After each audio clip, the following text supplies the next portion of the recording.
تو اس سلسلے میں آج جو بڑی امپورٹنٹ بات ہے جس پہ میں نے آپ کو پچھلی ولاگ میں بتایا بھی تھا کہ جو چیف جسٹس عامر فاروق صاحب ہیں، عالیہ نیلم صاحبہ ہیں، اعظم نذیر تارڑ اور چیف جسٹس یحییٰ آفریدی صاحب، ان سب نے مل کر ایک میٹنگ بھی کی اور بڑی اس کے اوپر جو تھی وہ ڈسکشن بھی ہو رہی تھی کہ آگے کیسے بڑھنا ہے، کیسے چلنا ہے۔ اب ایک اور جو دلچسپ بات ہے وہ یہ کہ ادھر ہائی کورٹ میں بھی اسی سلسلے میں ایک ہلچل ہوئی اور آج ہائی کورٹ کے ججز نے ایک پریزنٹیشن تیار کر لی ہے اور اس پریزنٹیشن میں انہوں نے یہی سوال اٹھایا ہے سینیورٹی کا، اور انہوں نے اس پہ کویسچن کیا ہے کہ جو آئین ہے اس کے مطابق تو جب بھی کوئی جج کسی ہائی کورٹ میں آتا ہے تو وہ اس ہائی کورٹ میں حلف اٹھاتا ہے اور اس کی جو سینیورٹی ہے وہ اس ہائی کورٹ کے حلف کے دن سے سٹارٹ ہوتی ہے۔ تو آپ یہاں پہ ججز تو لے آئے ہیں لیکن آپ نے ان کی جو سینیورٹی ہے وہ وہی برقرار رکھی ہے جو کہ ان کی وہاں پرانی ہائی کورٹس میں تھی۔ تو اس کے اوپر انہوں نے کویسچن اٹھاتے ہوئے ایک پریزنٹیشن تیار کی ہے اور اس پریزنٹیشن کو انہوں نے چیف جسٹس عامر فاروق صاحب کو بھی اور چیف جسٹس یحییٰ آفریدی صاحب کو بھی پریزنٹ کر دیا ہے، ان کو بھیج دیا ہے۔ اب اس کے اوپر ان کو جواب تو دینا چاہیے بنیادی طور پر، اور ظاہر ہے ان کی جو خدشات ہیں، تحفظات ہیں، اس کو کنسیڈر بھی کرنا چاہیے۔ دلچسپ بات یہ کہ خود چیف جسٹس یحییٰ آفریدی صاحب نے بھی چند دن پہلے اس بارے میں کہا تھا کہ جناب سینیورٹی کا جو معاملہ ہے وہ میرے پاس آئے گا تو میں دیکھوں گا اور میں اس پہ نظر رکھوں گا کہ یہ کیا اس پہ ہوتا ہے۔ لیکن مزے کی بات یہ کہ چیف جسٹس عامر فاروق صاحب نے اپنی مرضی سے ہی سینیورٹی لسٹ تو جاری کر دی تھی اور اس کے بعد بجائے اس کے کہ چیف جسٹس صاحب اس پہ سوال اٹھاتے یا اس پہ کوئی رد عمل دیتے، انہوں نے تو ویلکم کیا کہ جو ہوا ہے اسلام آباد ہائی کورٹ میں سب بہت اچھا ہو گیا ہے۔ تو اس پہ تو خود بلکہ جو کورٹ رپورٹرز ہیں وہ سر پکڑ کے بیٹھے ہوئے تھے کہ چیف جسٹس صاحب ہمارے سامنے کتنی بڑی بڑی باتیں کر رہے تھے اور اندر کھاتے میں انہوں نے پورا سپورٹ کیا اس پورے پلان کو بھی اور اس سسٹم کو بھی۔ تو بہرحال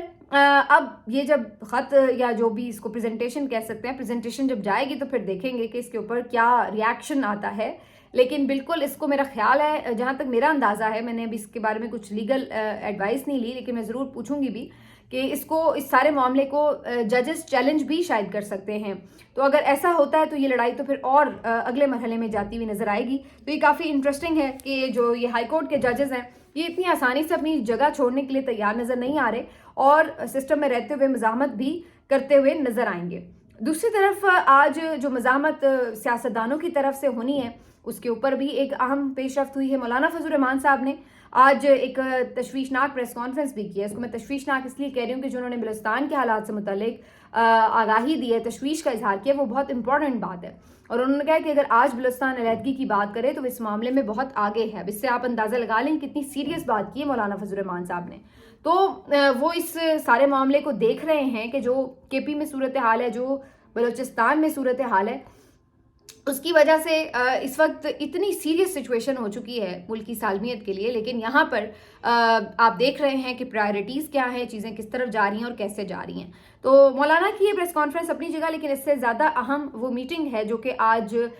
مختلف اپوزیشن کے رہنماؤں کی ہوئی ہے۔ مولانا فضل الرحمان صاحب اس میں شامل تھے، محمود خان اچکزئی صاحب، شاہد خاقان عباسی صاحب، مصطفیٰ نواز صاحب، عمر ایوب صاحب، شبلی فراز صاحب، اسد قیصر، علامہ راجہ ناصر عباس، جنید اکبر، یہ تمام جو رہنما ہیں اپوزیشن کے اور جو مختلف پارٹیز سے بھی ہیں، انہوں نے آج اس اجلاس میں شرکت بھی کی ہے اور ان کا بیسکلی جو ایجنڈا تھا وہ اسی حوالے سے تھا کہ جو آئین اور قانون کی پامالیاں ہو رہی ہیں اور جس انداز سے اس وقت عدلیہ کے اوپر شب خون مارا جا رہا ہے، جس انداز سے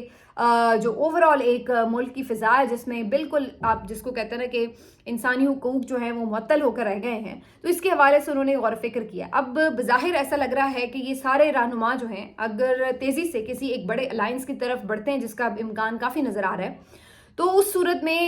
یہ حکومت کے لیے کافی ایک پریشان کن صورتحال بن سکتی ہے۔ اس کی وجہ یہ ہے کہ جیسے میں نے آپ سے کہا کہ مولانا فضل الرحمان صاحب کی ظاہر اپنی ایک اسٹرینتھ ہے، ان کی اپنا ایک سیاسی ویٹ بھی ہے اور اپنا سیاسی ایک اسٹریٹ پاور بھی ہے۔ دوسری طرف جو ہے جو باقی سیاسی جماعتیں ہیں، چلیے ان میں سے سب کی نہ بھی ہو اسٹریٹ پاور، ظاہر ہے شاہد خاقان عباسی ہوں یا مصطفیٰ نواز صاحب ہوں یا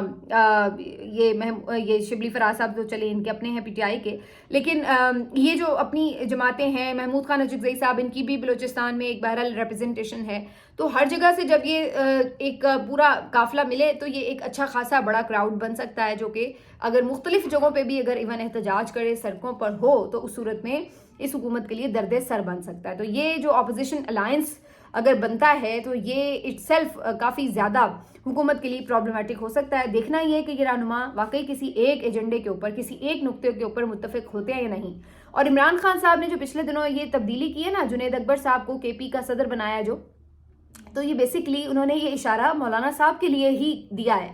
کہ ان کے لیے انہوں نے علی امین کو تھوڑا سا ایک قدم پیچھے کر لیا ہے اور جنید اکبر کو آگے کیا ہے, کیونکہ علی امین صاحب کے ہوتے ہوئے مولانا کے ساتھ اتحاد ذرا مشکل سا معاملہ تھا, تو جنید اکبر کو انہوں نے آگے کیا ہے. تو اس سے جو ایک گرینڈ اپوزیشن الائنس کا راستہ ہے وہ مزید ہموار ہوا ہے. تو اب دیکھنا یہ ہے کہ یہ کتنی جلدی اتحاد جو ہے وہ مزید بڑا ہوتا ہے, کیونکہ یہ بھی خبر ہے کہ منظور پشتین بھی اس میں شامل ہو سکتے ہیں. مارنگ بلوچ سے بات ہونے کی بات تو کی جا رہی تھی پی ٹی آئی کی طرف سے. دیکھنا یہ کہ ملاقات کب ہوتی ہے. ویسے تو اب کافی دن ہو گئے اس سلسلے میں, مزید کوئی پیش رفت ہوئی نہیں ابھی, لیکن یہ اگر تمام جو مختلف آپ کہہ لیں کہ ریپرزنٹیشنز ہیں یہ اکٹھی ہوتی ہیں تو یہ پھر خوفناک صورتحال بن جائے گی اس حکومت کے لیے. تو اب اس میں کتنی تیزی آتی ہے یہ دیکھنا ہوگا. باقی آج ایک کور کمانڈرز کانفرنس بھی ہوئی ہے اور وہاں پر ظاہر ہے جو سیکورٹی امور ہیں وہ تو ڈسکس ہوئے ہی ہیں, لیکن پچھلے کچھ عرصے سے ہم دیکھتے ہیں کہ جب کور کمانڈرز کانفرنس ہوتی ہے اس کا اعلامیہ آتا ہے تو سب یہی ڈھونڈ رہے ہوتے ہیں کہ اس میں پی ٹی آئی کے لیے کیا بات ہوئی ہے, کیا انڈائریکٹ کوئی بٹوین دا لائنز میسج دیا گیا ہے. تو ہمیشہ ہم دیکھتے تھے کہ وہ آتا بھی تھا میسج, کبھی کوئی انتشاری ٹولہ, کبھی کسی خاص خصوصی جماعت یا گروہ کی بات کر کے, کبھی کوئی فتنہ اور کبھی دہشت گرد, ڈیجیٹل دہشت گرد یا اس ٹائپ کی چیزیں. تو یہ اس طرح کے کچھ الفاظ کا ضرور استعمال ہوا کرتا تھا جس سے کچھ اندازہ لگایا جا رہا ہوتا تھا کہ یہ بیسکلی پی ٹی آئی کے لیے, عمران خان صاحب کے لیے باتیں ہو رہی ہیں اور ان کے لیے اسی طرح کی مسلسل سخت زبان ہوتی تھی. اور ہر تقریباً کور کمانڈرز کانفرنس کے بعد جو اعلامیہ آتا تھا اس میں 9 مئی کا ذکر ضرور ہوتا تھا کہ جی وہ ہم نہیں بھول سکتے اور ان کے جو ملزمان ہیں وہ کیسے کردار تک پہنچیں گے وغیرہ. لیکن آج جو ایک ڈفرینٹ بات نظر آ رہی ہے کور کمانڈرز کانفرنس میں اعلامیے میں, وہ یہ ہے کہ جی آج کوئی اس طرح کے الفاظ جو ہیں وہ استعمال نہیں ہوئے جو کہ پچھلے کچھ عرصے میں ریگولر پریکٹس میں نظر آ رہے تھے. تو اس کے اوپر جو ہے وہ مختلف قسم کی ظاہر رائے زنی کی جا رہی ہے. کچھ لوگوں کا خیال ہے کہ جناب یہ شاید اتنی امپورٹنس ہی نہیں اب دے رہے پی ٹی آئی کو, اس لیے انہوں نے اس کے اوپر بات کرنی ضروری نہیں سمجھی. اور کچھ لوگوں کا خیال یہ ہے کہ نہیں, اب یہ بیسکلی ڈیلیبریٹ ہے, یہ شاید ادھر سے ایک خیر سگالی کا پیغام ہے کہ جی ٹھیک ہے اب ہم آپ کے ساتھ کوئی مزید نہیں اختلافات بڑھا رہے, کوئی محاذ رائی نہیں چاہتے یا کوئی ہم سیز فائر کر رہے ہیں ٹائپ, کوئی اس طرح کا شاید اس کی وجہ ہے. کچھ نے تو یہ بھی بات کی کہ جی عمران خان صاحب کے خط کا اثر لگ رہا ہے. تو میں تو ایسی کسی خوش فہمی میں مبتلا نہیں ہوں کہ خط کے ایک خط لکھنے سے اتنا اثر ہو گیا کہ جناب وہ بالکل پلان چینج ہو گئے, پالیسی بدل گئی. تو اس طرح تو نہیں ہے ظاہر ہے, لیکن اس میں بہرحال اس کے اوپر ضرور بات ہو سکتی ہے. انٹرسٹنگ بات ہے یہ کہ اگر ایک تھرو آؤٹ ہم دیکھ رہے تھے کہ یہ معاملات ہوتے تھے ڈسکس, تو آج اس پہ بات نہیں ہوئی. تو ظاہر ہے کبھی کبھی بات نہ ہونا بھی ایک میسج ہوتا ہے. تو یہ بھی ایک انٹرسٹنگ جو تھی وہ آج کی ریپرزنٹیشن تھی. لیکن اس میں جو ایک چیز ہے وہ ظاہر ہے جو سیکورٹی سے حوالے سے بات ہے اس پہ آرمی چیف نے یہ ضرور کہا ہے کہ قوم کا اعتماد ہمیں حاصل ہے اور قوم کی مدد اور تعاون کے ساتھ ہم جتنے بھی پاکستان کے دشمن عناصر ہیں ان کا ڈٹ کر مقابلہ بھی کریں گے اور ان کو ان کے کیفر کردار تک بھی پہنچائیں گے. اب اس میں ظاہر ہے جو اوور آل ایک دہشت گردی کی بھی سچویشن ہے, جو بیرونی خطرات ہیں اس کے حوالے سے بھی, تو ہر دو طرح سے اس کو لیا جا سکتا ہے. لیکن جو پرٹیکولر کچھ پی ٹی آئی کے سے منسوب الفاظ تھے وہ بہرحال آج دکھائی نہیں دیتے. تو یہ تو ایک اب کیا پالیسی شفٹ ہے یا نہیں مجھے نہیں لگتا, جب تک کہ کوئی عملی ہمیں ایسی صورتحال نظر نہیں آتی, ملک میں کوئی تبدیلی ملک کے ماحول میں نظر نہیں آتی, تو تب تک ہم کچھ بھی اس بارے میں میرا نہیں خیال ہے کہ کوئی خوش فہمی میں جا سکتا ہے. اگر ہمیں کچھ تھوڑی بہت تبدیلی نظر آئے کہ ہاں جی اب یہ احتجاج ہونا ہے, اگر انہیں یہ احتجاج کا حق ملتا ہے یا کوئی جو سیاسی قیدی ہیں ان کی کوئی رہائیاں شروع ہو جاتی ہیں, تو کوئی بھی ہمیں ایسا اگر جیسچر ملتا ہے جس سے ہمیں اندازہ ہو کہ ہاں بھائی ٹھیک ہے کچھ چیزیں جو ہیں وہ بہتری کی طرف جا رہی ہیں, تو وہ تو پھر ہی ہم کہہ سکتے ہیں کہ جی کچھ ہو رہا ہے عملی طور پر. ادروائز تو پھر جتنی بھی ہیں وہ صرف خام خیالی ہو سکتی ہے یا قیاس رائیاں ہو سکتی ہیں. بہرحال اس سلسلے میں جو ایک امپورٹنٹ بات ہے وہ یہ کہ آج پھر اڈیالہ جیل میں سماعت بھی تھی اور یہاں پر جو عمران خان صاحب کے جو وکیل تھے یہ ظاہر ہے گئے ہوئے تھے. اس کے بعد فیصل چودھری صاحب نے آج, بلکہ آج سماعت نہیں تھی میرے خیال ہے, آج وکیلوں سے ملاقات کا دن تھا, اور فیصل چودھری صاحب جب آج باہر آئے ہیں تو انہوں نے آج بریفنگ بھی دی ہے اور اس کے اوپر میڈیا سے گفتگو بھی کی انہوں نے. اچھا، انہوں نے آج کافی امپورٹنٹ باتیں کی ہیں اور انہوں نے اگین یہ بتایا کہ جی کس طرح سے کیا کیا واقعات ہو رہے ہیں اور اس وقت کیا سچویشنز ہیں، ظاہر اس کے اوپر جو ایک ریپیٹ ہوتی ہیں چیزیں بہت ساری کی، لیکن ایک دفعہ پھر انہوں نے کہا کہ جو اب ہم 8 فروری پہ احتجاج کرنا چاہتے ہیں اس کے اوپر ہمیں دھمکیاں دی جا رہی ہیں، تو یہ بڑے افسوسناک کی بات ہے، 26 نومبر ریپیٹ کرنے کی باتیں ہو رہی ہیں۔ تو پھر یہاں پر فیصل چودھری صاحب نے الفاظ استعمال کی کہ آج کے جنرل ڈائر کی طرف سے جو دھمکیاں مل رہی ہیں، تو یہ اگین ایک جو میسج ہے وہ آپ کو بتا رہا ہے کہ جو کل ایک تاثر بنایا جا رہا تھا کہ جی عمران خان صاحب جو ہیں وہ بالکل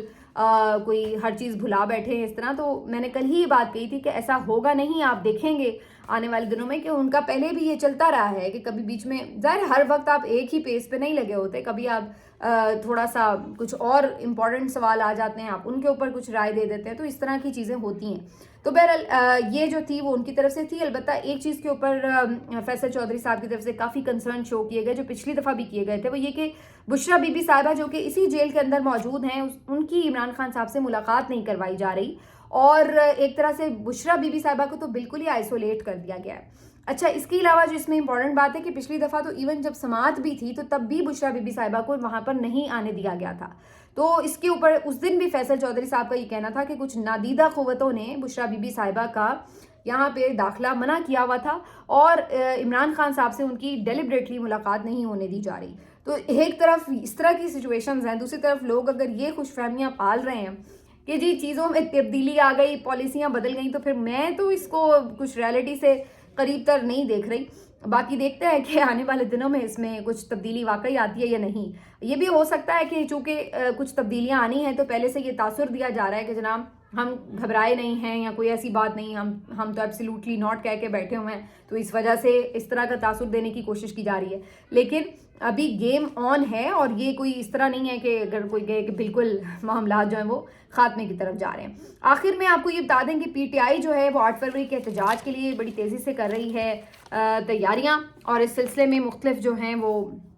اجلاس ہو رہے ہیں، ورکرز کنونشن ہو رہے ہیں، ثوابی میں مین ان کا ایونٹ ہوگا، اور لاہور میں کوشش بہت ہے، لیکن جیسے کہ میں نے آپ کو پہلے کہا تھا کوئی 1% بھی امکان نہیں ہے کہ خود مرضی سے حکومت اس بارے میں کوئی اجازت دے دے گی، تو ظاہر ہے وہ تو ویسے ہی ہے، اجازت تو کوئی نہیں ملے گی۔ دیکھنا یہ ہے کہ اس کے باوجود بھی پی ٹی آئی پروٹیسٹ کرتی ہے یا نہیں، اور اگر کرتی ہے تو کس نوعیت کا یہ پروٹیسٹ ہوتا ہے۔ لیکن اس کے ساتھ ساتھ جیسے جیسے 8 فروری قریب آ رہا ہے، پی ٹی آئی کی جو سوشل میڈیا مہم ہے وہ کافی تیز ہو چکی ہے، اور اب میں دیکھ رہی تھی کہ کافی زیادہ جو 8 فروری کے الیکشنز کے اوپر ان کے جو فیکٹس ہیں اس سے متعلق جو پوسٹس ہیں وہ کی جا رہی ہیں، جس میں بتایا جا رہا ہے کہ ہر سیٹ جو کہ چرائی گئی ہے اس کے اوپر رات گئے کیا سچویشن تھی، کتنی مارجن سے پی ٹی آئی کے جو امیدوار تھے وہ آگے تھے، اور پھر کس طرح رات بھر میں پاسا پلٹ کر کل جو صبح صورتحال تھی وہ بالکل 9 فروری کو چینج کر دی گئی تھی۔ تو یہ سارے اب دوبارہ سے ڈگ آؤٹ ہو رہے ہیں، وہ جو سارا ایشو ہے وہ دوبارہ سے ہائی لائٹ ہو رہا ہے، جو وائٹ پیپر جاری کیا گیا تھا پی ٹی آئی کی طرف سے وہ بھی سارا ہائی لائٹ ہو رہا ہے، ہر کوئی دوبارہ فارم 45 47 کے موازنے کر رہا ہے۔ تو یہ ایک آپ کہہ سکتے ہیں کہ ایک دم سے دوبارہ جو 8 فروری کا الیکشن ہے وہ الائیو ہوتا ہوا بھی نظر آ رہا ہے، اور اس بات کا کبھی امکان ہے کہ اس کے اوپر جو پہلی بات آلریڈی ہو چکی ہے مختلف اداروں کی طرف سے، مبصرین کی طرف سے، انٹرنیشنل مبصرین کی طرف سے، کہ یہ الیکشن فری اینڈ فیئر نہیں تھا اور اس کو جو ہے وہ بری طرح سے رگ کیا گیا ہے، تو اس کے اوپر جو دوبارہ سے چیزیں جو ہیں وہ ڈسکشن میں آ چکی ہیں۔ تو یہ وہ مقام ہے کہ جہاں پر خود اس حکومت کے لیے شرمندگی شروع ہو جاتی ہے، کیونکہ جو انہوں نے یہ ایک بدنامی کا طوق گلے میں ڈالا ہے، یہ ان کو اب اتارنا بڑا مشکل ہے ان کے لیے۔ اور دوسرا یہ کہ جب بھی کہیں پہ یہ بات ہوتی ہے کہ جناب حکومت، تو پھر ہر کوئی اس پہ انہیں تانا زنی کرتا ہے کہ جناب کون سی حکومت، یہ تو آئے ہی جعلی مینڈیٹس میں، تو یہ ساری صورتحال ہے۔ بہرحال 8 فروری تک لگتا ہے کہ خاصا ماحول بن جائے گا۔ پی ٹی آئی نے جہاں پہ یہ کیمپین شروع کی ہوئی ہے، انہوں نے ٹک ٹاک جل سے، ورچوئل جل سے، اور مختلف جو اس طرح کے سیشنز ہیں اپنے یوٹیوب چینل کے اوپر وہ سٹارٹ کیے ہوئے ہیں، جہاں پر ان کے جو مین لیڈرشپ ہے وہ آتی ہے، جوائن کرتی ہے، اور سارے ایشوز کے اوپر بات ہو رہی ہے۔ تو یہ انہوں نے پوری ایک موومنٹ جو ہے دوبارہ سے اس کو جنریٹ کیا ہوا ہے، اور کافی اس کے اوپر جو ہے چیزیں ہائی لائٹ کی جا رہی ہیں۔ تو حکومت اس کے اوپر بالکل خاموش ہے، اور ایسا لگ رہا ہے کہ ان کے پاس ڈیفینڈ کرنے کے لیے کچھ بھی نہیں ہے، کیونکہ انہوں نے تو